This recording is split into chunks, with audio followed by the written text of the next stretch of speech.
Assalamualaikum warahmatullahi wabarakatuh. Salam dan bahagia. Perkenalkan, saya Nurfaiza Isnaini dari SDN Sungai Bambu 05, calon guru penggerak Angkatan 9 DKI Jakarta.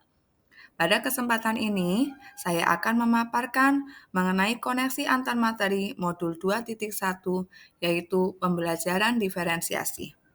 Apa yang dimaksud pembelajaran diferensiasi dan bagaimana hal ini dapat dilakukan?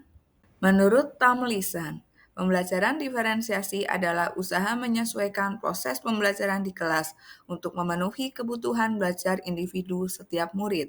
Pembelajaran berdiferensiasi adalah serangkaian keputusan masuk akal atau common sense yang dibuat guru yang berorientasi kepada murid.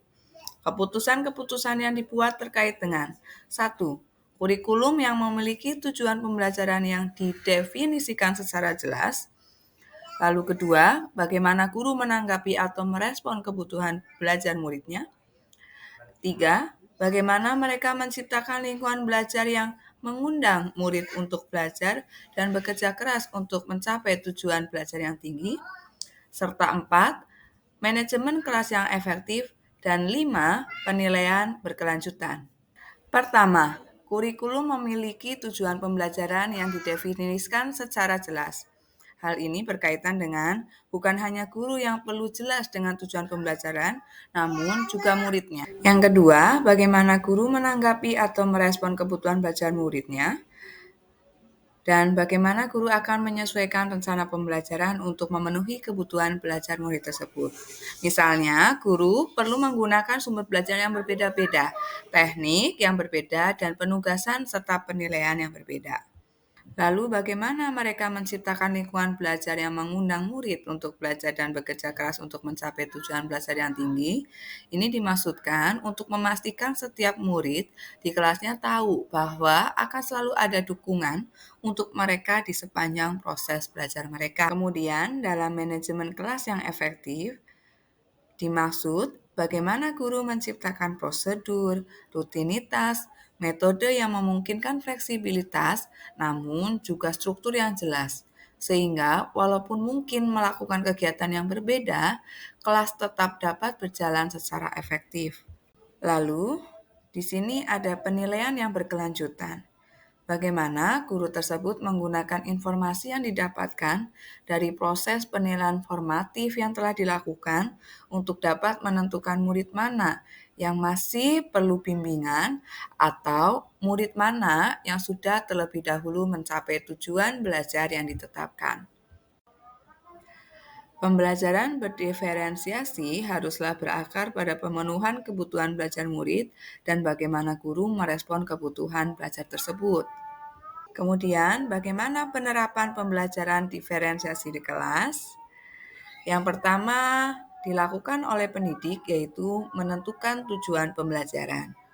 Lalu, menganalisis kebutuhan belajar dengan melakukan asesmen diagnostik berdasarkan 3 aspek, yaitu kesiapan belajar, minat, dan profil belajar murid. Langkah berikutnya yaitu dengan menganalisis penerapannya berdasarkan 3 strategi diferensiasi, yaitu konten, proses, dan produk, serta mengimplementasikan rencana pembelajaran berdiferensiasi, dan selanjutnya yaitu melakukan asesmen pembelajaran yang disesuaikan dengan kebutuhan murid. Pada pembelajaran diferensiasi, guru dapat memenuhi kebutuhan belajar murid dengan cara melakukan pemetaan kebutuhan berdasarkan 3 aspek, yaitu kesiapan belajar, minat belajar, dan profil belajar, yang akan dijelaskan sebagai berikut. Pada kesiapan belajar, guru perlu melihat kesiapan belajar murid untuk mengetahui kapasitas murid dalam mempelajari materi, konsep, atau keterampilan baru. Lalu, pada minat belajar, guru bisa memberikan pilihan kepada muridnya untuk belajar sesuai dengan minatnya. Belajar sesuai dengan minat dapat meningkatkan motivasi murid untuk belajar. Dengan mempertimbangkan profil belajar, guru memberikan kesempatan kepada murid untuk belajar secara natural dan efisien, bergantung dari gaya belajarnya, kecerdasan majemuknya, pengaruh budaya, dan lingkungannya. Cara berikutnya yaitu dengan menerapkan strategi. Yang pertama, diferensiasi konten. Guru perlu menyediakan bahan dan alat atau materi, serta media pembelajaran sesuai dengan kebutuhan belajar murid dan kesiapan murid dalam belajar. Yang kedua, yaitu diferensiasi proses, yaitu dengan guru menyiapkan variasi kegiatan pembelajaran serta banyaknya bantuan yang diberikan kepada murid. Dan diferensiasi produk, guru memberikan pilihan pada murid untuk mengekspresikan pembelajaran yang diinginkan dengan melakukan kegiatan yang menghasilkan produk sesuai dengan minatnya.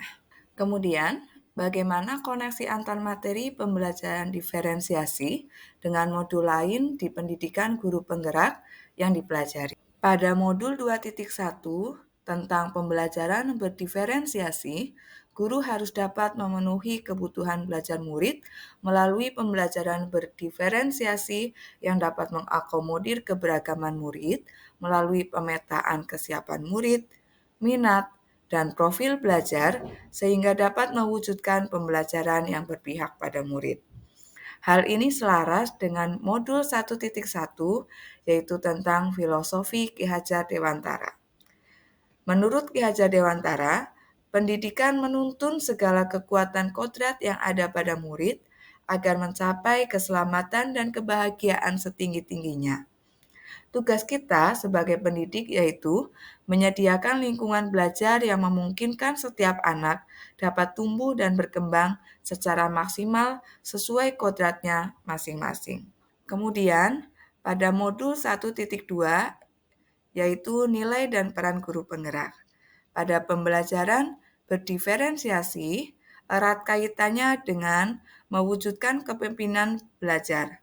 Guru membantu murid dalam belajar, yaitu dengan memunculkan motivasi murid untuk belajar, mendidik karakter baik pada murid. Lalu, hubungan pembelajaran berdiferensiasi dengan modul 1.3, yaitu tentang visi guru penggerak. Pembelajaran berdiferensiasi akan terwujud hanya oleh guru yang memiliki visi atau tujuan. Guru dapat menggunakan pendekatan IA melalui tahapan bagja, yaitu dengan buat pertanyaan terkait pemetaan kebutuhan belajar murid. Lalu, ambil pelajaran apa yang sudah dilakukan, kemudian galilah mimpi tentang kondisi ideal yang akan terjadi pada proses pembelajaran. Lalu, jabarkan rencana atau strategi pada pembelajaran diferensiasi. Lalu, atur eksekusinya, yaitu dengan melakukan penilaian yang sesuai dengan kebutuhan belajar murid. Pada pembelajaran berdiferensiasi juga erat kaitannya dengan modul 1.4 yaitu budaya positif. Dengan menerapkan pembelajaran berdiferensiasi di sekolah akan membentuk budaya positif dengan posisi kontrol guru sebagai manajer. Guru membantu murid merasa dihargai dan memiliki keterkaitan antara dirinya dengan guru dan teman di kelasnya sehingga murid merasa dirinya menjadi bagian dari kelasnya. Maka dapat disimpulkan, yaitu pembelajaran berdiferensiasi sangat erat kaitannya dengan proses pembelajaran yang berpihak pada murid sesuai dengan filosofi Ki Hajar Dewantara. Yang kedua, nilai-nilai yang melekat pada guru yaitu mandiri, reflektif, inovatif, kolaboratif, dan berpihak pada murid merupakan komponen utama dalam mewujudkan pembelajaran berdiferensiasi. Yang ketiga, murid sebagai subjek pembelajar yang beragam akan telayani dengan baik melalui visi yang baik pula. Yang keempat, pembelajaran berdiferensiasi merupakan bagian dari budaya positif. Sekian, terima kasih.